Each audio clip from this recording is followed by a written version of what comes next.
नमस्कार, welcome to all the students of diploma in early childhood care and education. हम समझ रहे हैं कि कोविड के दौरान जब स्कूल्स बंद हैं प्रोजेक्ट वर्क कैसे करना है, यह बात हो चुकी है। और अब हमारे साथ अपर्णा है जो डीईसी की एक स्टूडेंट रह चुकी हैं, बहुत अच्छे नंबर लेके पास हुई हैं और क्रैश और नर्सरी स्कूल में इन्होंने काम किया है बच्चों के साथ, बहुत एक्सपीरियंस है। जब ये वहाँ पे काम करा करती थी तो आप ही के जैसे कुछ लर्नर्स वहाँ पे आया करते थे, इनको अपना गाइड बनाते थे। तो इन्होंने कुछ एक काफ़ी लर्नर्स की प्रोजेक्ट फाइल्स को गाइड के रूप में देखा है और गाइड के रूप में देखते हुए इन्होंने क्या कमियां पाई हैं ये आज आपको वो बताना चाहती हैं ताकि वो कमियां आप अपने प्रोजेक्ट वर्क में ना करें। तो सुनते हैं अपर्णा जी से। नमस्ते लर्नर्स। छोटी छोटी मिस्टेक हो जाती हैं, कोई बात नहीं, हम आज ध्यान देंगे कि हमको क्या करना है। तो प्रोजेक्ट हमको कैसे करना है, जैसा आपको पता है कि 3 चरण हैं हमारे। पहले चरण में 2 मेन पार्ट हैं, अवलोकन और विश्लेषण। तो हम एक एक पार्ट को समझेंगे। सबसे पहले हम समझते हैं अवलोकन। इसके लिए मैंने आपको पहले एक एग्जाम्पल के तौर पे जो लिखा रहता है, जनरली जो स्टूडेंट्स लिखते हैं, वो एक उदाहरण के रूप में लाई हूँ, उसको बताती हूँ, मैं पढ़ती हूँ। यह आधा घंटा बच्चों के बाह्य मुक्त खेल के लिए है। अध्यापिका ने बच्चों को 2 टीम में बांटकर उन्हें रुमाल का खेल खिलाया। जीतने वाली टीम को वेरी गुड कहकर प्रोत्साहित किया, दूसरी टीम से जीतने वाली टीम के लिए तालियां बजवाईं। तो एक तरह से आप एक स्टूडेंट की तरह सोचेंगे तो आपको लगेगा ठीक लिखा है। मैं आपको एक इवैल्यूएटर के नज़रिए से बताऊंगी कि क्या वो सही हो सकता है, क्योंकि जब हम लिखते हैं, चूँकि मैं भी स्टूडेंट थी तो मैं लिखती थी और मेरी गाइड मुझे बताती थी, वो मैं यहाँ पे आपको बताती हूँ। वो कहती थी कि ये बहुत शॉर्ट है, आपको शॉर्ट नोट नहीं देना है, आपको हमेशा अपनी बात डिटेल में कहना है। दूसरी चीज़ यहाँ ये गलती नज़र आती है मुझे कि 2 तरह की बातें, विरोधाभासी कथन है यहाँ। एक तो आप कह रहे हो ये मुक्त खेल है, मुक्त खेल मतलब फ्री प्ले, जहाँ बच्चा अपने आप कैसे भी खेलता है। दूसरी बात इन्होंने आगे लिखी है कि अध्यापिका ने बच्चों को 2 टीम में बांटा, मतलब वो मुक्त खेल नहीं था, संरचित खेल था। तो इस तरह के जो विरोधाभासी कथन होते हैं वो जब आ जाते हैं तो कोई भी आपके चीज़ को पढ़ के बहुत अच्छे मार्क्स शायद ना दे। तो इस बात का ध्यान रखें कि ये छोटी छोटी मिस्टेक ना करें। दूसरी बात, जब आप खेल बता रहे हैं कि वह रुमाल का खेल है और वेरी गुड कहा, तो क्या खेला, कैसे खेला, टीम कौन सी टीम आगे थी, कौन सी पीछे थी, कितने बच्चे थे टीम में, क्या समूह था, कुछ भी इसमें लिखा नहीं है। तो जब आप एक पूरा बात लिखना चाहते हैं, तो डिटेल में लिखना चाहते हैं, तब वो आपका अवलोकन स्पष्ट होता है। अवलोकन स्पष्ट करने के लिए क्या ध्यान रखें, तो ध्यान में ये रखें कि गाइड ने कैसे क्रिया करा रही है, क्या करा रही है, उसको ध्यान से देखें। वो क्रिया के दौरान बच्चों को कैसे संभाल रही है वो देखें, कैसे बोलती है, कैसे इंटरेक्ट करती है, क्योंकि जब बच्चों के साथ इंटरेक्शन है वो आपको बहुत अच्छे से सीखना है। आप एक प्ले स्कूल टीचर बनने जा रहे हो, आपको ये इंटरेक्शन बहुत ध्यान से ऑब्जर्व करना है, तभी आपका अवलोकन अच्छा होगा। फिर बच्चों की ज़रूरत के हिसाब से क्रिया में क्या बदलाव किया जाता है। तो जब आप क्रिया में बदलाव कैसे करना है ये आपको शायद समझ में ना आए। तो अगर आपने देखा कि आपकी सामग्री कम है, बच्चे अधिक हैं, तो आपको उसके हिसाब से क्या चेंज करना है वो आपको देखना पड़ेगा। तो यहाँ पे क्रिया में बदलाव से ये मतलब है कि कोई भी सिचुएशन आती है, किसी बच्चे को चोट लग गई या कोई और दूसरी सिचुएशन, तो किस तरह क्रिया में बदलाव किया जाता है वो भी ज़रूर ऑब्जर्वेशन में आपको लिखना है। फिर 2 क्रियाओं को मिलाना। जनरली स्टूडेंट्स ये गलती करते हैं कि वो 2 क्रियाओं को मिला देते हैं। जैसे उन्होंने फॉर एग्ज़ाम्पल लिखा कि कविता की क्रिया के साथ ही पहेलियों का आगे वर्णन कर दिया। आपके लिए एक ही टाइम पीरियड है, आपने कविता के लिए आधा घंटा चुना, पर आपने उसमें पजल्स जोड़ दिए। मतलब कि आपके पास कविताएं पूरी नहीं थी, या फिर ये कि आपको कविताएं आती नहीं थी। आप सोचिए कि आप तो वहाँ कर रहे हैं, पर जो इवैल्यूएटर होगा वो तो आपको नहीं देख रहा है, वो अपने मन से सोचेगा कि इसने क्या कमी के कारण पजल्स डाली। अगर कोई कमी है तो आप उसको वहाँ पे जिक्र करें कि हमको ये सिचुएशन आ गई और मुझे क्रिया चेंज करनी पड़ी, पर बिना किसी सूचना के एक साथ दो क्रिया मिक्स ना करें। तो यहाँ पे हम अपर्णा जी ये समझते हैं कि अभी तो हमें वीडियो देख के एनालिसिस करना है ना जी। परंतु वीडियो में भी कोई टीचर कुछ काम तो कर रही होगी, तो जब हम उस वीडियो का एनालिसिस लिखें तो हम ये गलती ना करें। हाँ, है बिल्कुल ना? बिल्कुल। क्योंकि ये स्टूडेंट ना समझे कि अगर जो आप बता रही हैं हाँ, ये हाँ। अगर स्कूल जाते तो तभी होता, तभी। नहीं, नहीं। जो वीडियो हमने दिया है फेज 1 के लिए उसका जब ये ऑब्जर्वेशन लिखेंगे तो वो ऑब्जर्वेशन हर चीज जो वीडियो में वो देख रहे हैं उसको जरा डिटेल में बताएं, एनालाइज करते समय अपने कॉन्सेप्ट्स में क्लियर रखें। हो रही है स्ट्रक्चर्ड एक्टिविटी, लिख रहे हैं फ्री प्ले, ऐसा काम ना करें। बिल्कुल। अगर उस वीडियो में भी अगर अलग अलग कहानी है और उसके बाद पजल्स की क्रिया है तो वो टाइम नोट करें कि इस टाइम से इस टाइम तक कहानी चली, पहले अगले 5 मिनट, उसके अगले 5 मिनट पजल्स चले, दोनों अलग क्रियाएं हैं। तो ये गाइडेंस आप यहाँ पे देना चाह रहे हैं। अपर्णा जी एक कॉल भी आ रहा है, एक कॉल देख लेते हैं। जी बता दीजिए। नमस्कार जी।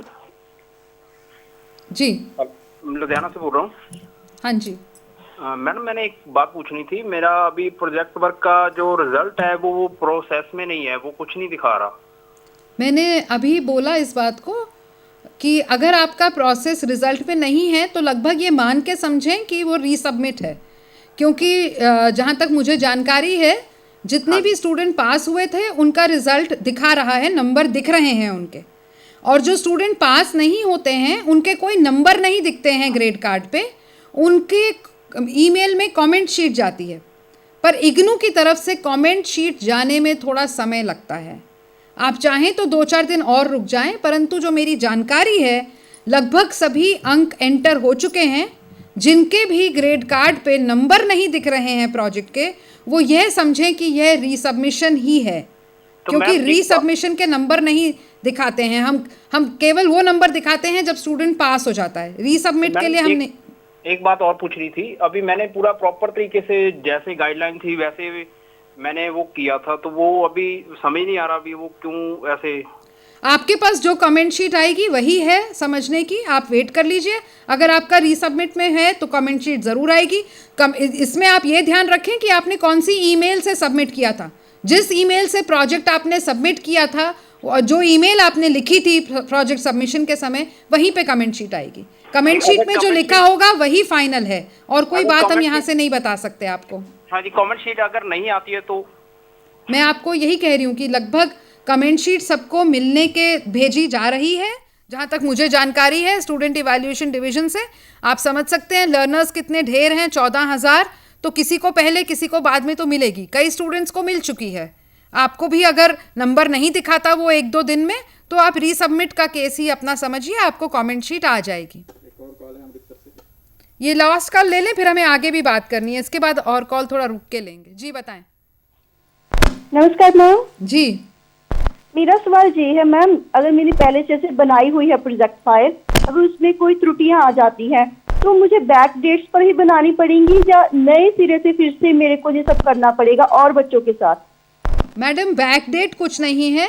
जिनको भी प्रोजेक्ट रीसबमिशन के लिए आया है, यानी कि आपको अब नए सिरे से काम करना है, नए बच्चे के साथ नया एक्टिविटी, पुराना काम बिल्कुल भी सबमिट मत करिएगा। उसमें कुछ कमियां पाई गई तभी आपको रीसबमिट में आया है। बैक डेट कुछ नहीं है, सब कुछ आज की डेट से शुरू है। आप आज कल से अपना काम शुरू करेंगे, नए तरीके से काम शुरू करेंगे। जो आपकी कमियां रही हैं अपना ओरिजिनल काम करेंगे, वही काम माना जाएगा। पुराना काम दिया हुआ बिल्कुल माना नहीं जाएगा। जी हाँ, तो अब हम कह रहे थे अवलोकन हमारा हो गया, मेन है अब ये विश्लेषण। विश्लेषण इतना शॉर्ट लिखते हैं आप सब लोग कि शायद कोई भी समझ ही नहीं सके। जैसा कि मैंने कुछ स्टूडेंट्स को जब गाइड किया तो वो लिख के लाते थे और हम देखते थे तो वो बहुत शॉर्ट होता था। तो विश्लेषण को कैसे डेवलप करें, कैसे बड़ा बनाएं, इसके लिए जो समझना ज़रूरी है। तो ज़रूरी जानकारी अवश्य लिखें, जैसे क्या क्रिया रोचक थी, बच्चों की उम्र के लिए सही थी, बच्चों के कौन कौन से विकास हो रहे थे और बच्चे समझ पा रहे थे कि नहीं, क्या कोई परिवर्तन जरूरी था और सामग्री कैसी थी, पर्याप्त थी कि नहीं थी, ये सब जब आप उसमें गाइडलाइंस मैनुअल में भी देखेंगे तो रिपोर्ट लिखने के लिए, विश्लेषण लिखने के लिए वहाँ बहुत डिटेल में बताया गया है। ये सारे पॉइंट्स अगर आप लिखेंगे तो आपका विश्लेषण अपने आप डिटेल होगा। दूसरा पॉइंट है विश्लेषण के लिए, इसके लिए हमने एक उदाहरण भी लिया है। पहले संक्षिप्त के लिए ये एक उदाहरण समझ लें। इसमें इन्होंने लिखा है, अध्यापिका सभी बच्चों का ध्यान रखती है, कविताओं से उनका भाषाई विकास हुआ। अब सिर्फ 2 लाइन के विश्लेषण पे आप कैसे सोचते हैं कि कोई इवैल्यूएटर आपको इवैल्यूएट करेगा? तो इसीलिए अगर आपने वो जो पॉइंट्स मैंने बोले, अगर आप लिखते कि रोचक थी, कविताएं बहुत रोचक थीं, कविताओं में जब उन्होंने जॉनी जॉनी यस पापा सुनाई, बच्चे कस कस के हा हा हा हा कर रहे थे, कुछ तो विश्लेषण डिटेल में किया होता तो आप 2 लाइन का कैसे बनता? तीसरा पॉइंट है हमारा कि एक क्रिया के लिए बार बार वही विश्लेषण ना लिखें। जैसे कि जितनी बार कविता आई उतनी बार आपने सिर्फ भाषाई विकास लिख दिया और लिख दिया कि अध्यापिका ने बच्चों का ध्यान रखा। ये बात नहीं हो सकती। जितनी बार कोई टीचर एक कविता सुनाएगी, वही कविता 10 बार सुनाएगी तो भी आप देखेंगे विश्लेषण हर बार डिफरेंट होगा, अलग होगा।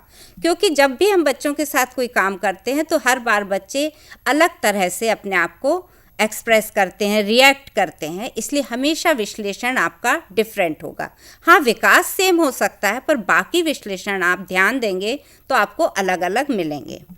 चौथा पॉइंट है, जो भी लक्ष्य बताए गए हैं जो सिद्धांतों के कई बार अनुकूल नहीं होते हैं, जैसे कि मैंने 1-2 बार देखा स्टूडेंट्स लिखते हैं कि मुकाबले की भावना को बढ़ाना, तो ये कोई लक्ष्य है ही नहीं।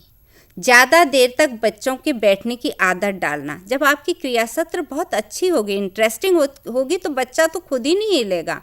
आप क्यों उसको फोर्सफुली ज़्यादा देर बैठने की आदत, बच्चा चंचल होता है, उसकी उस चंचलता को बरकरार रखते हुए आपको अपनी एक्टिविटी प्लान करनी है।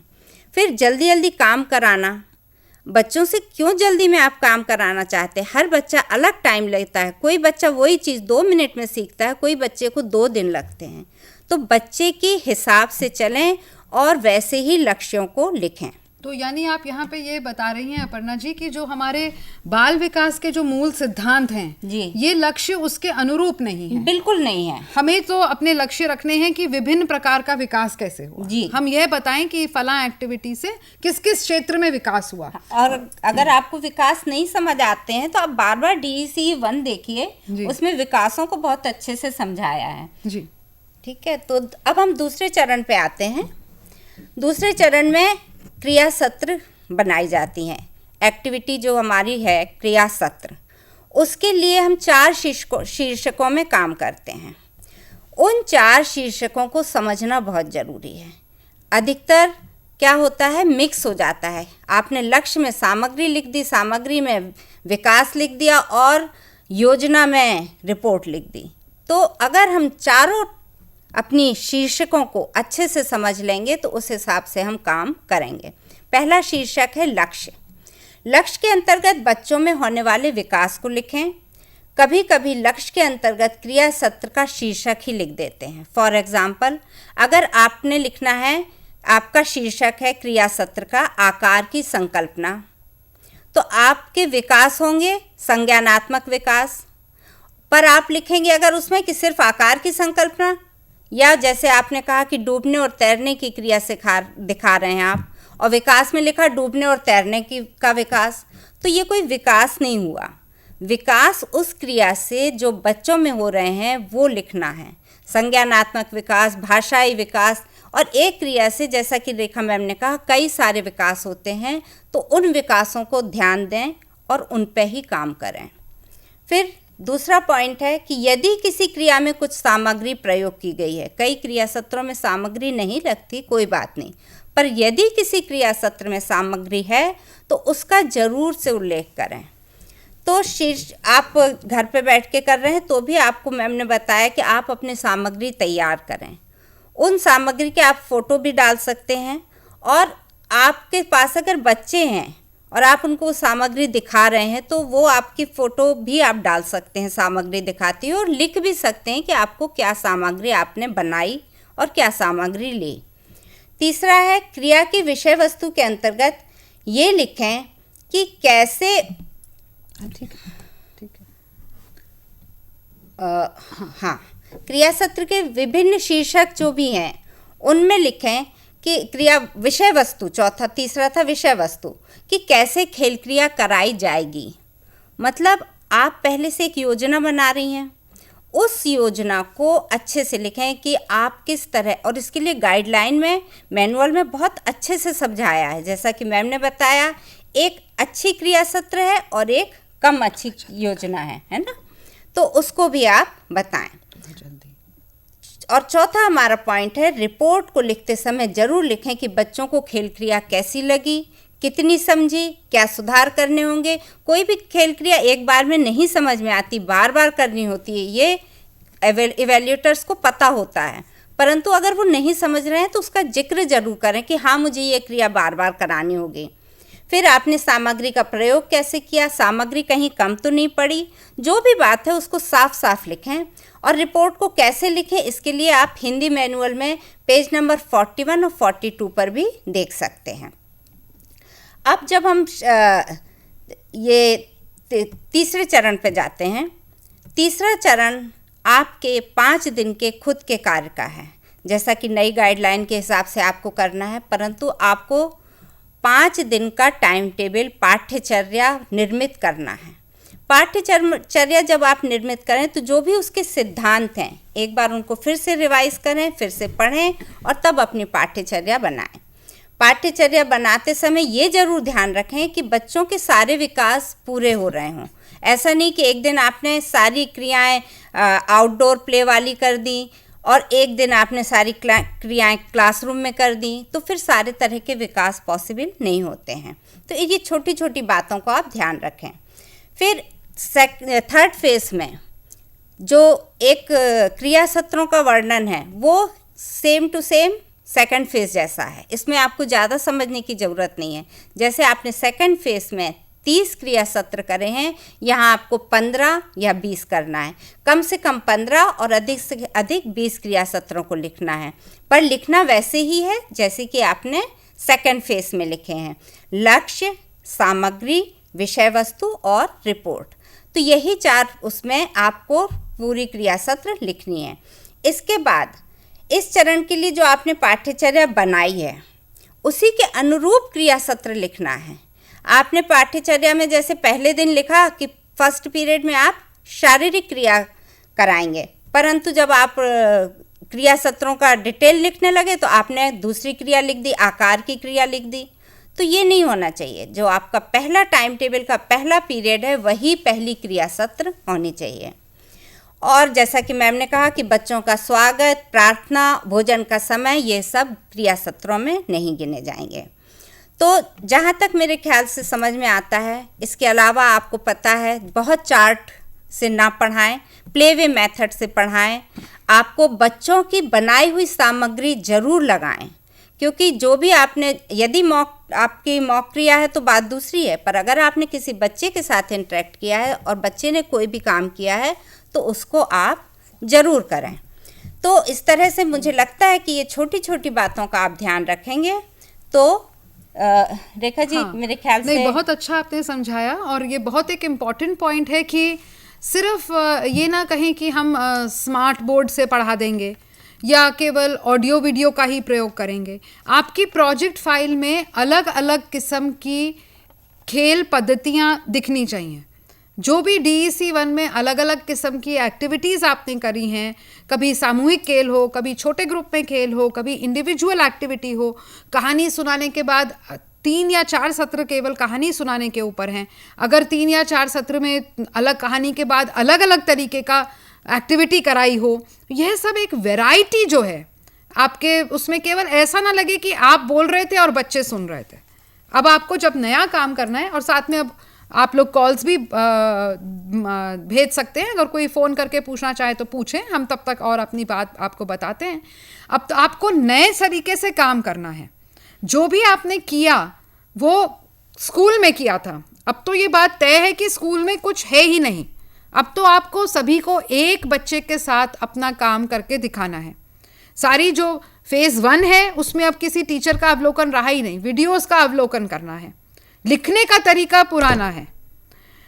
फेज 2 में प्लानिंग करनी है, काम एक बच्चे के साथ करना है। तो जो ये प्रश्न है कि क्या बैकडेट से, बैकडेट कुछ नहीं है, सब कुछ आज की डेट से काम शुरू है। बैकडेट वाली फाइल तो फिर हमें लगेगी कि कुछ गड़बड़ है, स्टूडेंट ने कुछ। हाँ बताएं, कॉल बता दीजिए। भोपाल पूछे। अच्छा रोपर। हाँ हाँ पूछे मैडम। मैम सत श्री अकाल जी। सत श्री अकाल। ਅਸੀਂ ਪੰਜਾਬ ਤੇ ਬੋਲਦੇ ਹਾਂ ਜੀ, ਰੋਪੜ से। हाँ जी ਮੈਮ ਸਾਡੇ ਨਾ ਅਸਾਈਨਮੈਂਟ ਦੇ ਨੰਬਰ ਵੀ ਨਹੀਂ ਸ਼ੋ ਹੋ ਰਹੇ ਤੇ ਥਿਊਰੀ ਪੇਪਰ ਦੇ ਪਹਿਲੇ ਦੇ ਸ਼ੋ ਹੋ ਰਹੇ ਆ ਜੀ। आप असाइनमेंट अगर आपका DEC 3 का है तो हो सकता है वो अभी चेकिंग में चल रहा है, उसके शायद असाइनमेंट के शो ना हो, थोड़ा समय लगता है। आप इस बात से घबराएं नहीं, क्योंकि असाइनमेंट के नंबर अगर आपके पहले टर्म एंड के दिख रहे हैं तो वो कोई बात नहीं है। फ़िलहाल मेरा ज़्यादा फोकस है प्रोजेक्ट वर्क के ऊपर, क्योंकि अगर आपके असाइनमेंट के नंबर नहीं दिख रहे हैं, वो दिखेंगे ज़रूर आपको, चाहे कम दिखें चाहे ज़्यादा, परंतु प्रोजेक्ट वर्क एक ऐसा कोर्स है जिसमें अगर आपके पास के नंबर नहीं हैं, पास नहीं हुए आप, तो वो आपके कम वाले नंबर नहीं दिखाएगा। तो इसमें मत रह जाइए कि प्रोजेक्ट वर्क में हमारे नंबर नहीं दिख रहे हैं तो अभी हम शायद नंबर लग जाएंगे। मैं आपको जो सूचना दे रही हूँ कि जो मुझे इवैल्यूएशन डिवीज़न से पता चला है, लगभग सारा रिज़ल्ट एंटर हो चुका है। तो जिसके पास नंबर थे वो लग चुके हैं, जिनके नहीं हैं वो अपनी ईमेल चेक करते रहें और अपनी ईमेल में अपनी कमेंट शीट देखें। वो ईमेल वो हो जो आपने प्रोजेक्ट वर्क सबमिट करते समय या जो आपने इग्नू के एडमिशन में भेजी थी वो ईमेल हो, वहाँ पे आप अपने नंबर चेक करें। टर्म एंड एग्ज़ाम के नंबर लगेंगे, चाहे आप पास हों या ना हो, नंबर आपको दिखेंगे। इसी तरह असाइनमेंट के नंबर भी आपको दिखेंगे, चाहे आप पास हों या ना हो। DEC 3 के अभी थोड़ा सा देरी हो सकती है, असाइनमेंट चेकिंग अभी भी चल रहा है, इसलिए DEC 3 के लिए चिंतित ना हो। एक और कॉल है पंजाब से। बताएं, कॉल बताएं।